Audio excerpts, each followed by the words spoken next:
tell us here? I think it involves three things. We must have, firstly, the right attitude. Friends, this is so strategic.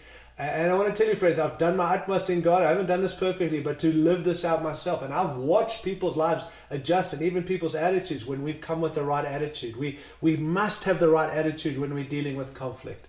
At the beginning of Matthew 18, Jesus sets the stage for his teaching on resolving conflict, and by saying that we are to become as little children.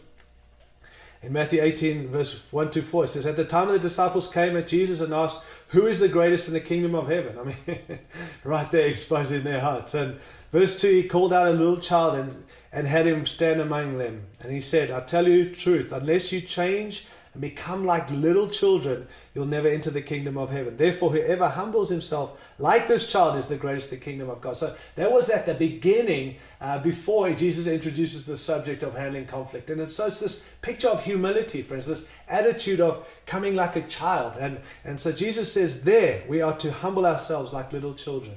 Meaning, I believe, we must approach conflict with humility. To humble means to bring low. To be humble means to bring low. And that is the opposite of what we want to do too many times in conflict. Too many times we seek to exalt ourselves or to justify ourselves or to prove that we're right. Think about that. If that's how we're going to go about trying to handle conflict, it'll never be sorted out, because we're about proving and we're about justifying and exalting ourselves and proving they're wrong. Friends, there's no point in doing that. There's no way we're going to reconcile. I think if that is how we approach conflict, the conflict only continues to grow, and we've seen that.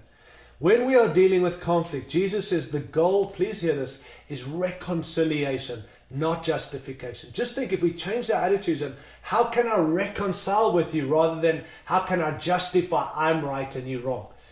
I've had those conversations where people have come at me to justify and we've not been able to sort it out. But if we can come at this place of reconciliation, what can we do to fix this? Friends, if most of the battle's won already, if we can come with that attitude. In other words, our hope is to mend the relationship, not to choose sides or declare a winner. Not looking for a winner here. We're looking for how can we work together and sort this stuff out. If only one person wins, I believe everybody loses. And so we must ask the Lord to search our hearts before we ever deal with conflict. I believe we must ask ourselves, am I walking in and motivated by love? When I want to deal with something and address something, ask yourself, is this motivated by love? If not, I want to suggest we've got to get our hearts right first. Before we go talk about it, before we address it, get your heart right and then deal with the problem at hand. And I think we must have this right attitude, an attitude of humility, an attitude of love.